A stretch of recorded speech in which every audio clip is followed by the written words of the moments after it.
All right. So I guess now you understand what the plan was. Absolutely. At Colts Law, we talk Indianapolis Colts football. We're going to stick to what we know, fundamentals and technique, 1% better every day.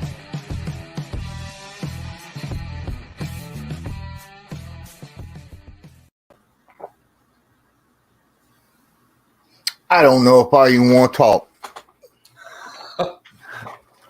You know how hard it was to sit here and with a smiling face, and then I realized, oh yeah, I was talking to Gerard Powers this morning. So I was really kind and happy, and because I get to talk to a former NFL player, a Colts player.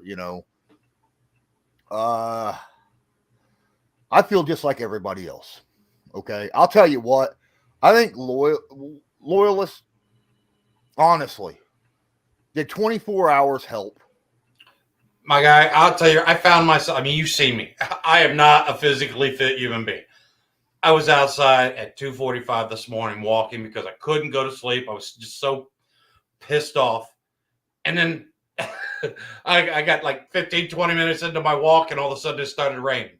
And even that didn't cool me down. Even God was like sprinkling a little rain to try to help me out. And no, it didn't help. It did not help, because the worst part was, for you guys, we have to watch this game multiple times. So then I had to sit there and relive it. And thank God for the abbreviated version. I mean, honestly, I just, the first time I started watching it again this morning, I just rage. And no, it hasn't lessened.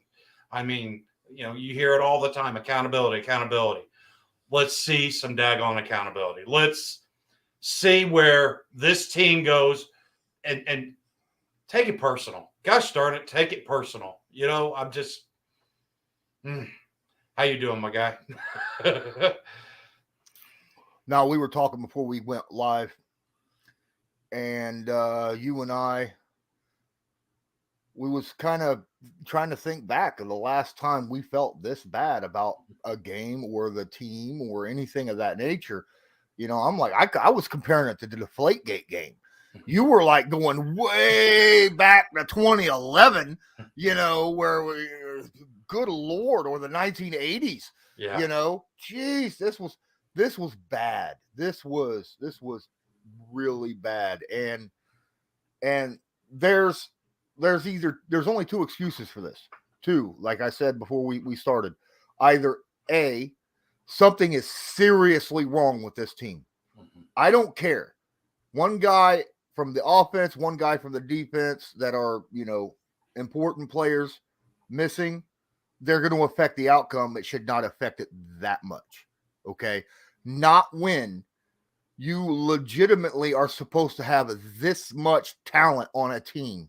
The way, the Colts supposedly have this much, Pro Bowlers, all pros, defensive player of the years, and former MVPs, you shouldn't look that stinking bad. I don't care about the history in Jacksonville for the Indianapolis Colts. That goose egg we laid wasn't just a goose egg. It was inexplainable, despicable, disgusting. There's not enough D's in the language in order to portray how I feel about that game. Yeah, and the thing is, you sit there and you talk about, I mean, honestly, I feel like Matt Pryor spent more energy picking players that he was supposed to be protecting, picking them up off the field than he spent trying to stop his guy from getting beat up. Now, I went into this wide-eyed. I fully understood that it was going to be a rough day for Matt Pryor, okay? Josh Allen, we talked about it, he's a very gifted, talented. He made him look like, give us gold jacket, between what we did with Josh Allen made him look, and then the way we turned around and made Trevor Lawrence look. I mean, these guys are good, young, talented athletes. I'm not trying to take that away.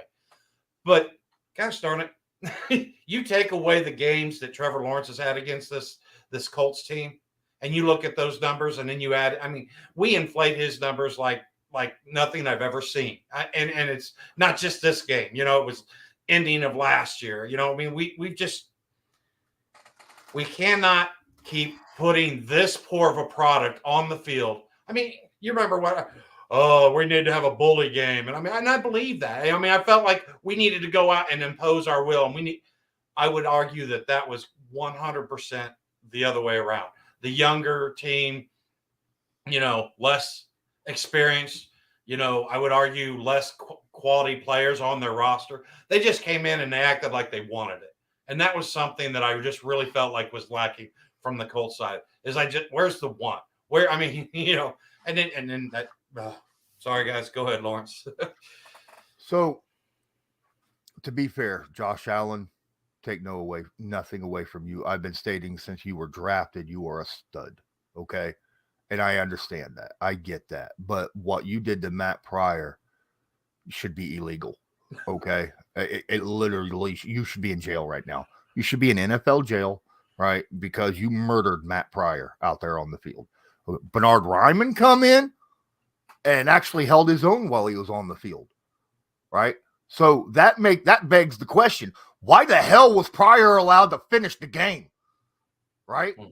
Again, that's a situation. I was even saying that during the live stream reaction. I was like, Ryman's looked good, right? Ryman's looked good. He needs to start the second half. He started the second half, and then he was gone after that. And Mark Pryor come in. I'm like, what the hell? And then come to find out in the post game today, Frank Reich was like, well, last week we had a game plan that focused around Michael Pittman Jr., to get him the ball a lot and things of that nature. And then we didn't find out till late that he wasn't going to be there. And it kind of messed things up. Why are you focusing an entire game plan around a single player when you say, I like the receivers we have on our team. We have depth. We have good players. You don't sit there and focus one receiver. You have to be able to spread the ball around. So that's on you, Frank Reich. That's on you. Okay? That's flat fact. Now, before we get into this further, I want to pay homage to my boy JT, who had a really rough time at the beginning of the game, facing 8, 9, 13-man boxes. Wasn't able to get nothing going. Okay. How am I going to pay homage? Well, because Homage dropped me an NFL Jonathan Taylor shirt. You can go check it out and get one yourself. All right. The link is in the description of this video. NFL Blitz? Jonathan Taylor? Homage, this is a nice, comfortable, slick shirt. Go check out Homage. Get your own. Have a good one. Sorry, guys. I just wanted to drop that in there because this came in the mail this morning. And that was a small happiness for me, right? A small little bit of happiness after what happened, because I am so frustrated. So frustrated. I'm okay with running the football, but if there's 9 guys in the box, take advantage of it. Now, Gerard's like, well, you were seeing, loaded boxes last year and you still got to do what you got to do. I understand that. But if it ain't working, utilize something else to soften that up. You did not do any of that. You just stopped running the ball at all.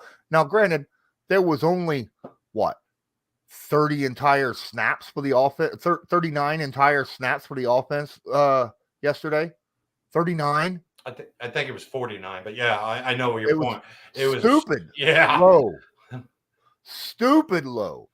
Jonathan Taylor got 9 carries, I think. Pretty sure that's what he had. 9. Mm-hmm. All right. I ain't seen Jonathan Taylor have that few carries since his rookie season. Okay. And and I think he had barely positive yards walking into the second half. Barely, not even double digit. Right. So that's a problem.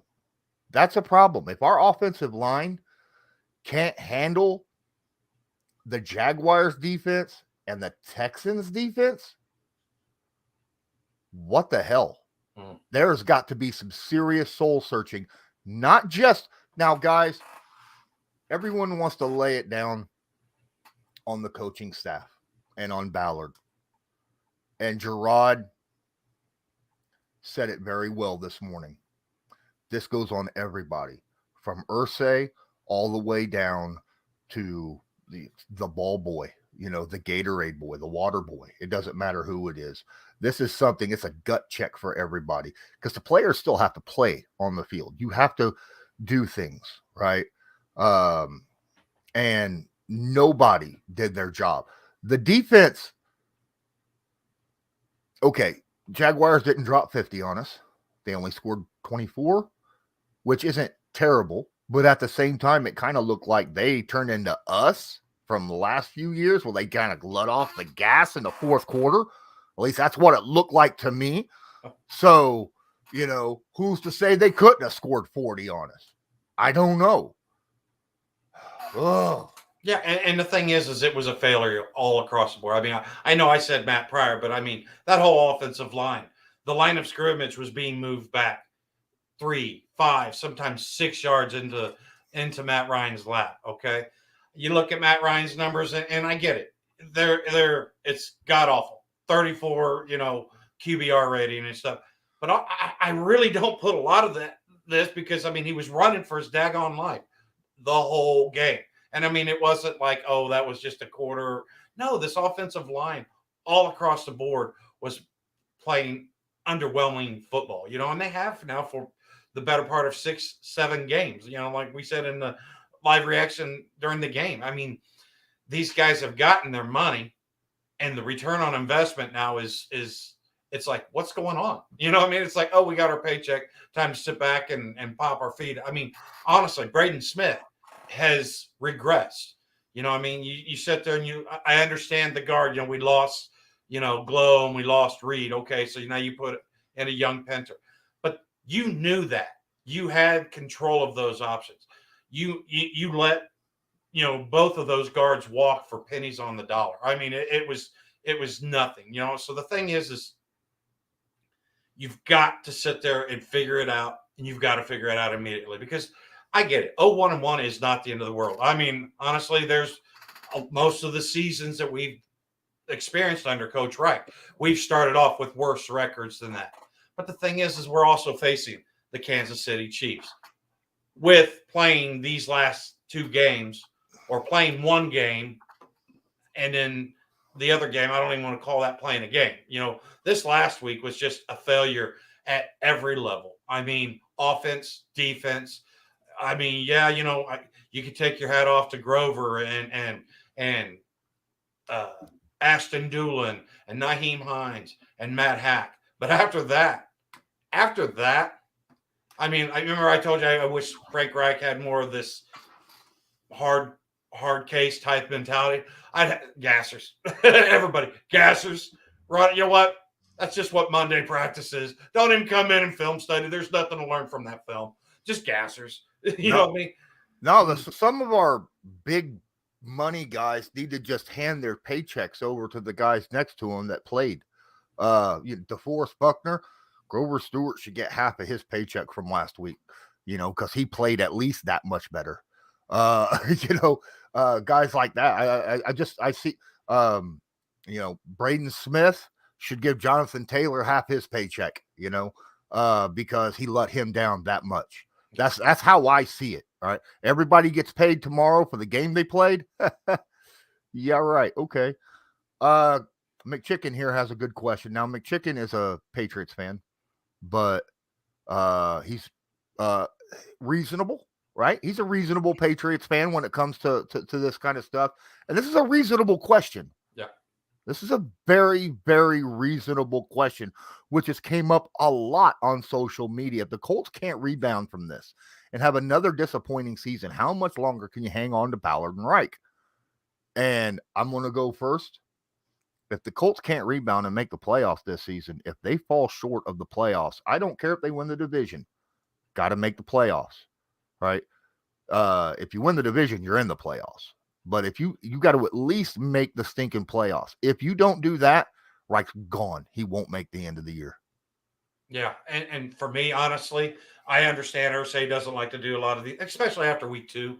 And we've said how Reich can sit there and as bad as it is, okay. I mean, I listened to Kevin Bowen first 20 minutes, and he was like, "Thank God for being in the AFC South." You know what I mean? Because that's going to buy you a little bit of time to figure this out. But the thing is Nyheim Hines said something in his post presser yesterday that it stuck with me, and it's just like, you know what? You know, we've come down there. I haven't won a game. We haven't even been close. Blah blah blah, and all that. But he goes, Here's the phrase that just stuck with me. He's like, "But if we start winning, all this will be for nothing." You know what? And I'm sitting there thinking that mentality is probably understandable. But I will tell you right now, year in, year out, starting seasons off in the hole. I mean, the NFL, you guys say how hard it is to win a game. How hard is it to win a game when you've already dug yourself into a hole? Okay. And there again, preparation, whether it's the training camp schedule, whether it's the weekly practice schedule. I don't know what it is because, and honestly, last night in Discord, I was just like, I blamed Reich for the team not being ready and stuff. But then after listening to JP today, I don't look at it. Okay. My experience is it stopped at college. You know what I mean? I never had a professional athlete, surprise, experience. And my point is he said something that really rung with me. Is like, in college, yes, you want your coach to lift you up and to be that source of motivation and stuff. But you know what? These guys are making tens of millions of dollars. That's not the coach's job in the NFL. And that's where I've been coming from as far as get rid of Reich. Is in Discord last night I was just like done with it. I was just like, you know what? This is his job to get, but I will still say that I'm not going to forget this. Okay. We could win the rest of the games and I will be supporting you the whole way, happier than, but I will not forget another embarrassing slow start to another season that was just, honestly, this Colts fan base was not supposed to be experiencing this year, but after the finish that we had last year, them last 2 games coming into this and all the focus on starting fast and where is it? If chips are all in, is this a pot even worth winning? I just don't understand it. You've sat there and you've ignored this left tackle problem. And for me, that's a much bigger issue than the wide receiver situation. You've got Alec Pierce, you've got some young talent in that. And this is no slight to Bernard Ryman, but he's not ready. We've seen that in training camp. You put him out there, he's going to get needed experience, but he's still not going to be much better than what we're getting with Pryor. You know what I mean? I just that's not where I expected. And I was like, why not get a veteran left tackle and then give these guys time to find out but no, Ballard was like, hey, I'm just going to roll the dice with these cats that we got. Well, if that's the case, then, your medicine, Coach Reich, you said it's time to take your medicine.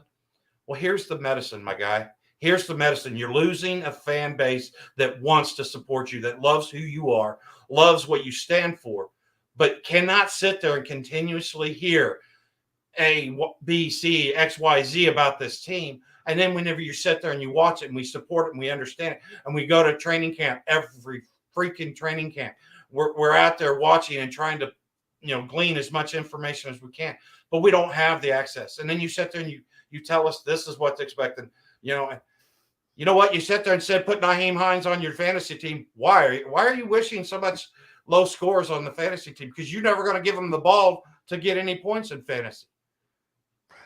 Man, Rose 223 says everybody's paid. No one fears losing their jobs. Why should they care? Well, first off, the great thing about the way Ballard structures contracts is he can cut them tomorrow and not owe hardly anything on these contracts, right? Yeah, that's the beautiful thing about some of this stuff. These guys legitimately are playing for their weekly contracts. You could really hurt a player. Like you ask Gerard or DeQuell or anyone that I've talked to, Rodney, who I just talked to earlier on the phone, Rodney McLeod, they're worried about their paychecks. It is about their paycheck. It's their job. But even at work, Sometimes we have a bad day. Sometimes we don't feel right. Sometimes, but you can't sit there and have back-to-back days like that. And we've had that back-to-back for like years now in a row. And this is not good. This is not good at all. These slow starts are, yes, there is an issue when you start a new quarterback every single year, and then it takes you 3, 4, 5 games to get rolling. But you can't have a game like Sunday. You just can't. If this I would have felt better about the loss if it was 23-24 rather than a goose egg. All right. Seriously, dropping a goose egg in the NFL is unheard of. Okay. Unheard of. And the last time the Colts have been part of a goose egg, obviously, was Houston. And they tied us last week. Right. And then, last year, all you heard about was Clown Town. Well, guess what? Now the Colts are Clown Town. And that's messed up. That's messed up. We are the laughing stock of social media in the NFL and fan bases everywhere. And it's not cool. Not cool. Yeah. Now, I'm still going to cover the Colts, right? I am still a fan for life. I've been through it, thick and thin. I will be here, right? I will talk to these guys, and I will bring you content for it, whether you're here or not. But it doesn't mean that I'm just going to sit here and chitter chatter about how everything is always going to be 24/7 hunky-dory. Just forget about last game, move on to the next. I'm sorry, I'm not a player and coach, right? I'm an analyst and a fan. So what happened yesterday is affecting me right freaking now, all right? I don't have to forget about it. I remember this shit. All right. Yeah, and I just want to say a little bit more to that on my part, okay, is this here, I have to get this out. You remember Ursay last year saying after that Jackson, there was that poison? Well, that's what this is, guys. I have got to get this out of my system because I do love this team. I do believe in this roster that Ballard has put up. Yannick Ngakoue.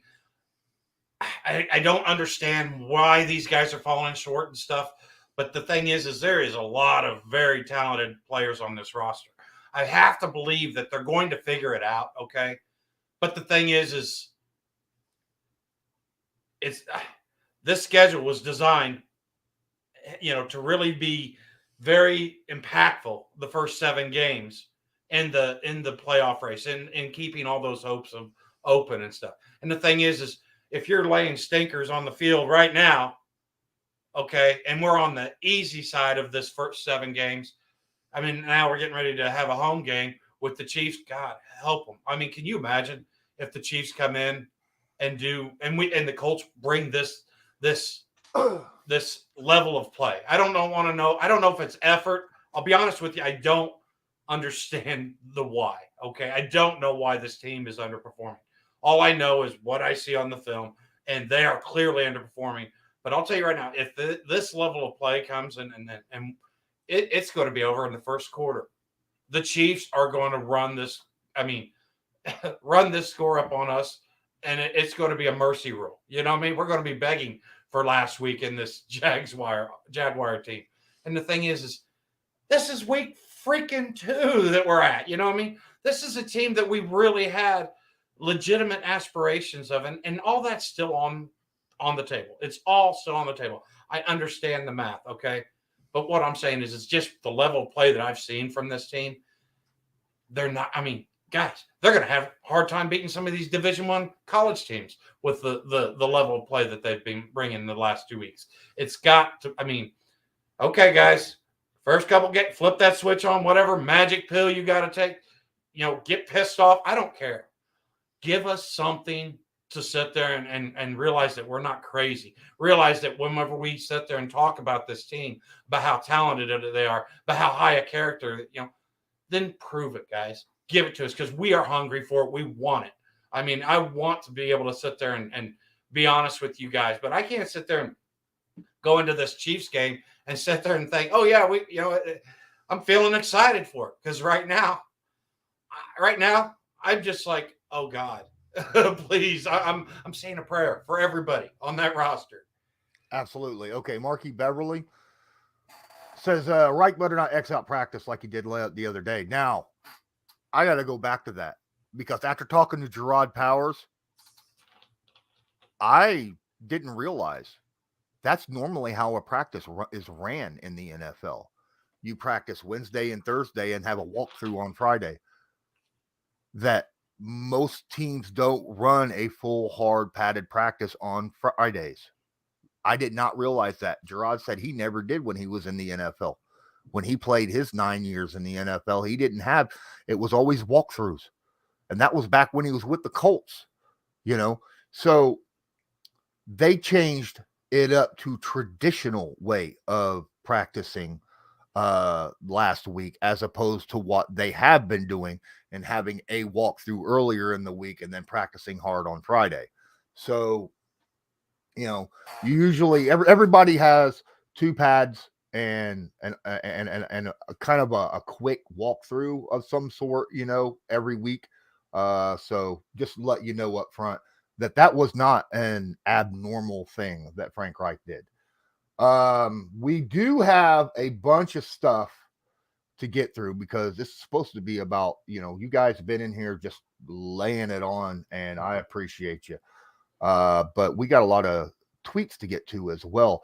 Also, please smash that like button. All right. If you haven't hit it yet, please do so now. And hit the, you know, subscribe. If you're not subscribed, I would appreciate that as well. Make sure all your notifications are turned on. And won't you tell them a little bit about our Patreon there, Loyalist? All right, guys, it's $5 a month. $5 a month, you get all kinds of extra content. Anything that Law drops on, you know, with Believe in Colts, you get the behind the scenes, nice little, you know, the inner workings of JP and Law, and here hopefully coming soon. You know, you also get to hear Rodney McLeod.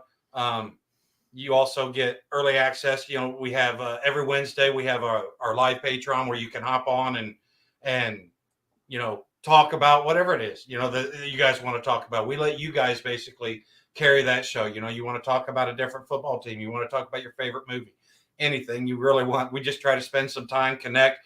And honestly, we just wanted to get to know you guys better. And if you have questions for us, you know, and it's a really good time. And the thing is it's access that you just don't really get with a lot of other channels. And it's $5, guys. $5 a month goes a long way to helping Lawrence and I get things going and stuff. And it's just, we'd really appreciate it if you want to check it out.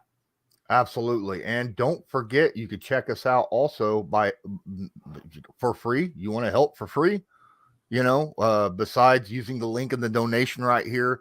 If you have a spare buck or two, you want to drop in there to make sure your comment gets shown or, you know, your question gets answered, use the link in the description right here where it says donations. But also for free, man, download the Newsbreak app. This video is sponsored by Newsbreak. Newsbreak is an app used over 1.5 billion times a month by people just like you to get local news via articles or videos by those who are focused on that specific area.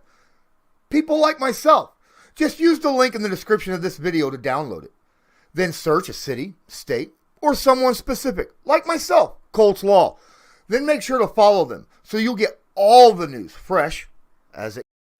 This channel is proudly sponsored by the Backroom Collection. They do beautiful sports canvas art with football, basketball, baseball, and other sports themes. Special orders are accepted and autograph pieces are available.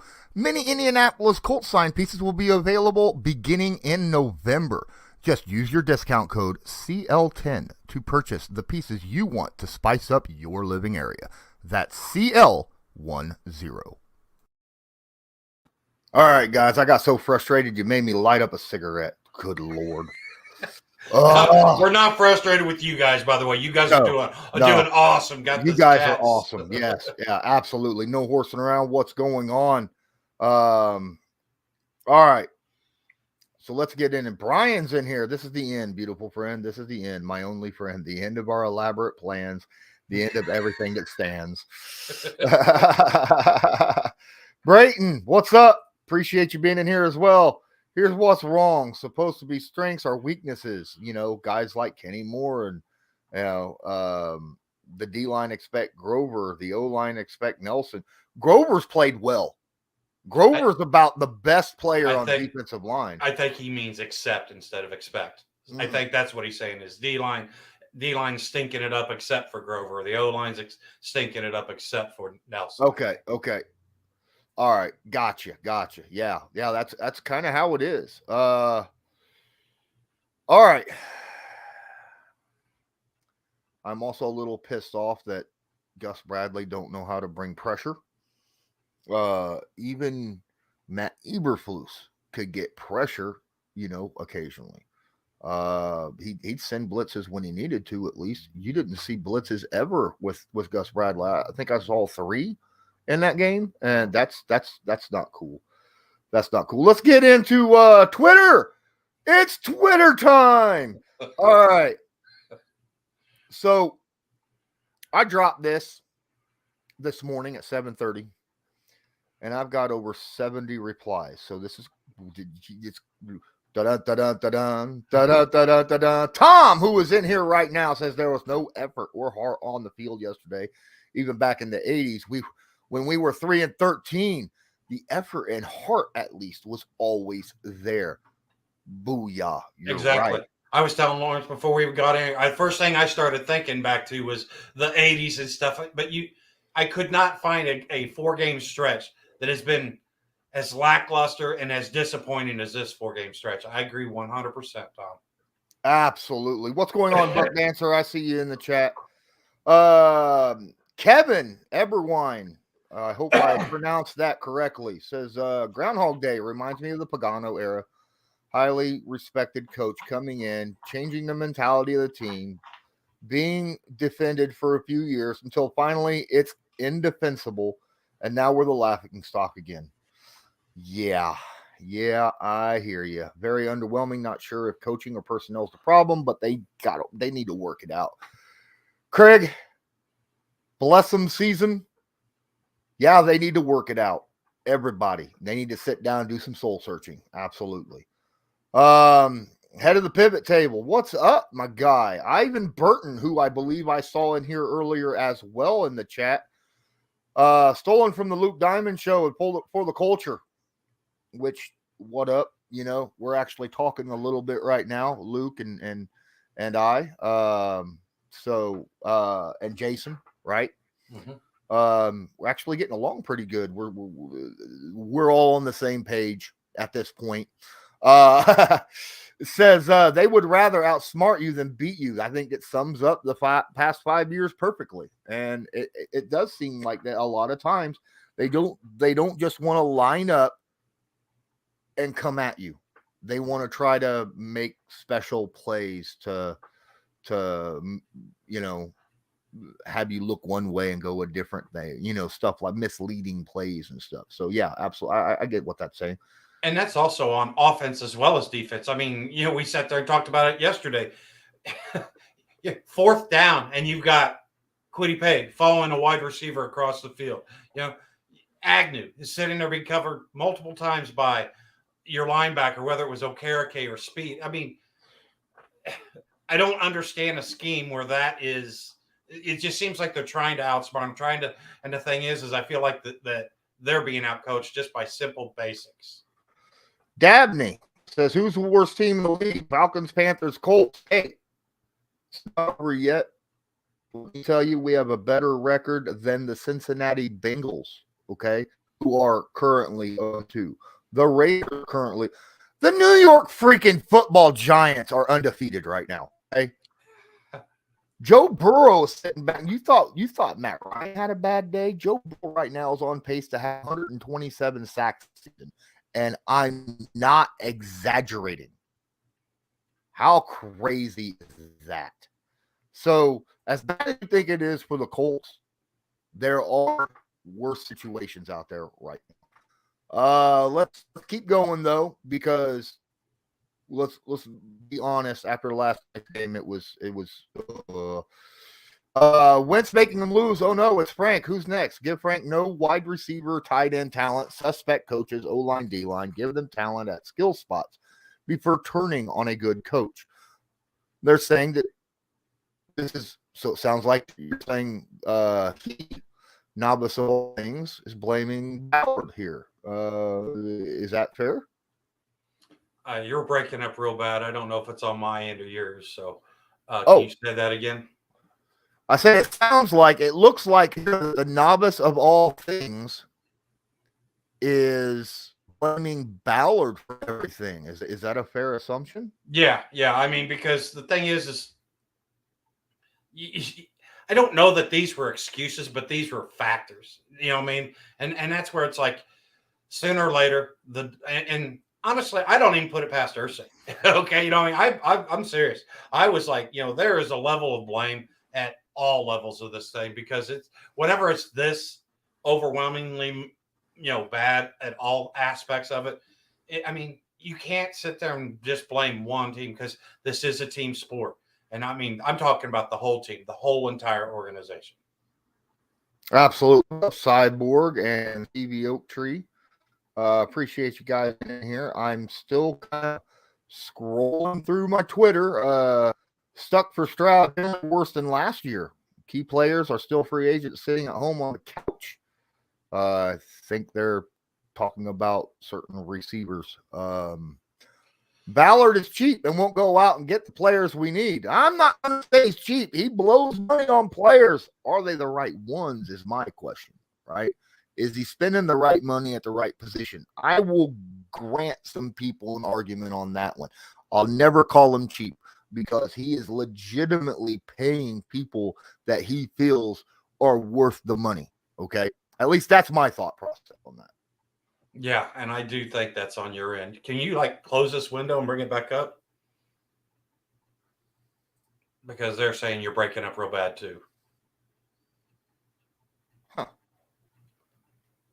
It was whenever we started doing this that I noticed it, so I didn't know if that might have something to do with it. Am I still breaking up? No, I mean, I don't know. Let's say something else. I'm sorry, guys. No. Yeah. Am I still here? Yeah, you keep logging in and out is what it is. You look like me a couple months ago before I got my internet fixed. So that's weird because I see myself perfectly fine. Go ahead, you take over. Okay.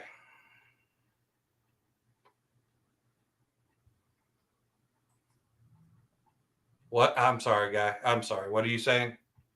You make it. I don't have the thing to open up. Where's that at? Just talk. Oh, okay. Yeah, guys. So like I said, there's a lot of room for those blame and stuff. And the thing is honestly, it's from the top down. I mean, are these guys bad athletes? No. Are these guys not talented? No. So the thing is it's a group problem. And the thing is, it's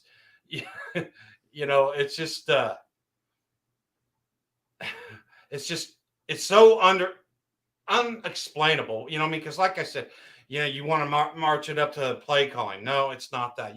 Is Coach Reich not getting this team organized? No, it's not that. It's just the whole thing to me, it's things weren't addressed in the right way during the offseason. Now, I love Ballard's build from the trenches. Lawrence was sitting there saying that Ballard is not a cheap guy. Guys, we pay our offensive line more than any other team in the NFL, okay? You sit there and you look at the amount of resources that were put into this D-line. I mean, we've talked about it repeatedly. Second-round pick. Sooner or later, these guys have to figure it out. These guys got to start getting together and getting on the same page mentally. I mean, the linebackers are looking a little bit lost. I mean, I know we're missing Shaq Leonard and stuff. If he's that much, I mean, Lawrence said it perfectly in our live game. He's like, if Shaq is that important, he needs to be making $200 million a year.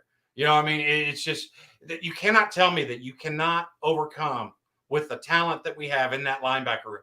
Because you think about it, Zaire Franklin, EJ Speed, Bobby Okereke, all these guys are veterans. They've been on this team. They've been part of this organization for a while. For a while. And I just, like I said, I'll sit here and read through some of these. Where did we leave off? Okay. Try to work. Oh, okay. We got a donation. Thank you. Shout out for Dark Lush 303. Never thought I'd say that phrase before. Appreciate the $1 super chat. But yeah, guys, I mean, you sit there and I'm going to try to go back into this here because I am a little bit lost and out of. So we'll pull up Tevin here. It says, it's only week 3 now, but after fumbling 2 of the gimme games and a loaded conference, the office had better be freaking out and trying to get to the root of the problem. And that's exactly right. Because as much as we have studied this team, as much time as Lawrence and I have put in, you know, at training camp and film studies, and, you know, it just doesn't make any sense, but it's got to be sorted out. And the nice thing is between being in the AFC South, between the quality of athletes that we have on this roster, if they can just get on the same page, whether it's the new Gus Bradley scheme on the defensive side of things, maybe you need to look back a little bit more and see if there's a tweak here or there that you can make, you know. But on the offense side, I mean, okay, you've got another new quarterback. You're used to that. We've gone through that year in and year out. I'd argue that this quarterback and this iteration of the offense has had more time than, you know, since Phillip Rivers or Jacoby Brissett or Carson Wentz last year, just due to extenuating circumstances. So it's got to be figured out. And I just believe that they will. I just got to give them time. Now, Joey B here, he's speaking of what a lot of people are. And I'll be honest with you guys, I am not 100% on this, okay? First off, yes, there needs to be improvement. But the thing is I look at it and say, okay, if you fire Reich right now, if you fire Ballard right now, are you helping your team or are you hurting your team, okay? Now, I'm not sitting there saying that if they continually, a couple more weeks that I won't change my stance. But right now, you're still in the running for things. Right now, because of where we're at in the AFC South, you're still in the running for things. You've got the Quentin Nelsons, the Shaq Leonards, the DeForest Buckners. Give these guys a chance to recoup and recover, okay?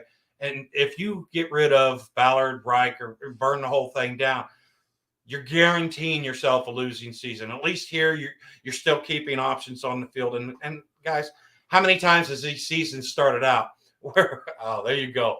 Thank you, Jeff. Talk it into existence, my guy. We're going 15-1-1. Yes. But that's the thing, guys. We can get on a streak. This team has done it for multiple years now. Okay, the thing is either way, like I said, no matter if they get on a streak and we go win the next 15, I'll be ecstatic. I'll be rooting that team. I'll be like, I told you, and everything else. Okay, I'm not going to deny. But the thing is I'm still not going to let go of this concern about the way the season has started, because this isn't the first year that this is how they've started. This is third, fourth season. Basically, every season under Coach Reich and Chris Ballard, we've had these slow starts. Now, I understand you got the whole Andrew Luck situation, all these other at some point or another, you just have to sit there and say, excuses are gone. We have to figure it out. And the thing is now, if this talent is as good as we think it is, if this talent is still a bunch of Pro Bowl players, all pro players, you cannot tell me that you cannot sit there and get some pressure on arguably the worst team for the last 2 years in the league. I mean, the Jacksonville Jaguars, had no pressure. Their quarterback was under zero duress. We talked about a young quarterback and getting in his head and stuff. And I would argue that, if anything, it was the other way around. I think the Jacksonville Jaguars hit us in the mouth, and our team just didn't know how to react to it. They got stunned, and they just didn't figure it out afterwards. Am I still all kind of messed up? No, let's give that a shot, because I need a break in here, and I'm not doing good on this. All right. Sierra Lee says, on the bright side, the run D has been doing really good. And look, the last 2 weeks, they gave up 1 run. at least the way I see it, one run. They gave up that 40 plus yard run to James Robinson on Sunday. And if it wasn't for that, the Jaguars would have averaged 1 yard a carry. Because of that run, they averaged 3 yards a carry. They averaged less than 3. They gave up less than 3 yards a carry against the Texans. The run D's doing well, even without Darius Shaquille Leonard out there. So that you're all right, Sierra. That is a bonus. So I just want to look that I see you. I talked about that earlier on the Believe in Colts podcast. So I'm sorry, guys, that for some reason my internet's acting up a little bit. So this is fun to me. Yeah, and I want to say Marquis Beverly is right on here. Is just, you know what, guys, we have to, if you're a Colts fan, this is the team that we got to ride with. Okay, I don't care what you feel like needs to be done. All I'm saying is let's give these guys time, because the season isn't over. Everything that we still want this team to do is available. Granted, I get it. You see week 1 and week 2 and go, they're not even going to be able to beat, my son's JV league team. But the thing is they can. This is what this team has done consistently. Once they figure it out, once they get everything sorted out. I like Matt Ryan. Like I said, he had a horrible day yesterday. But outside of that first interception, the other 2 interceptions, I felt like he was just trying to make something happen. He's got to get some confidence in his receivers, because the thing was I don't know, because we haven't got to see the film, but last week we were seeing how they were getting open. I could think of a couple times where I'm like, oh, this guy's open and he's not getting hit. So if Matt Ryan can get, like in Kylan Granson, I remember seeing one that Lawrence had tweeted out where Kylan Granson was open and he just didn't get to it. If we can give him a little bit of time with that O-line, I'm telling you right now, if this O-line can tighten things up, I would argue that this Colts team will sit there and be able to flip this narrative real easy. Because honestly, you give Matt Ryan time, he will dissect most of these defenses. Okay, he's got the arm talent, he's got the awareness and know-all. Okay, just let's hang tight. Let's sit there and hopefully our O-line won't keep playing like Lawrence's internet's working right now at about 30%. If we can get that thing, if we can get, give us, let's be honest, these guys have been arguably one of the top 5 offensive lines up until the tail end of last year. I don't know what's going on. Has Coach Strasser lost the O-line group or whatever? But I'm telling you right now, if that O-line works out its protection problems, Matt Ryan will be able to elevate these receivers. Just give him time. Am I still all kind of messed up, like you said, 30%? No, you're got about 55. We're on the upward tick. So Joey B, what's up, Joey? Here's the thing. Sorry, by the way, Joey. I know you were out there at that game, my guy. I'm so sorry for you. Him and both. No, wait. Was on there? I thought no. Rick Stevens. Look, here's the thing. Colts always start off slow and ugly, and they have bad games. But then they come back somehow, some way. We're just hoping that it's not too late. We're only 2 games into a 17-game season. Okay? There's still hope for us.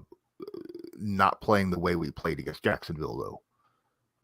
The way Joey B here says there's no chance that we're going to beat the. He says we can't beat the Texans or the Jags. How in the world are we going to stand a chance against the Chiefs, the Chargers, or the Vikings? And on Joey, like I said, my guy, we've been here, we've done this, we got the T-shirt. Let's just hang tough, okay? We know. I'm telling you, I know. I'm not a scout or anything like that, but I'm telling you what we saw in training camp. This will work its way out. This is a talented roster. I don't understand the slow starts. I wish I could sit there and be like, oh, that, put my finger on it and be, I'm not going to sit there and pretend like I do. But the thing is as a collective, I believe in the character of this team. I believe in the character of the people that have been drafted, whether it's Coach Reich, or Chris Ballard. I think these guys are really good at what they do. I would argue I would still take Chris Ballard as far as drafting goes in his group over any other organization outside of maybe the Ravens as far as consistently drafting. Okay. But the thing is until we get there, until we just have to push ourselves to this brink. And I don't understand why this team has to do it. You know what, guys? You can win games with already having a couple wins in the book. It's okay to start stacking these things in week 1 or week 2. I'll tell you what, guys, Lawrence is bouncing in and out of here, and I apologize for the technical difficulties and stuff. This is not, you know what? Even the stream decided it was mad about last week. You know what? Tribe, I see you in there saying the season's done and see you all at the draft. I hope you're wrong, but you know what? Right now, I guess we'll just have to wait and see. But I will tell you guys, I still love this team. I believe in this team, and I honestly think, given the time, they'll figure it out. It's just, is it going to be too late? That's the question. Is it going to be too late? So listen, guys, I'm going to wrap this up. I want to appreciate everybody who's been here. I'm sorry that we're having these technical difficulties and stuff. Law says we're having it with the StreamYard. Okay. So anyhow, guys, I'm going to hop off here.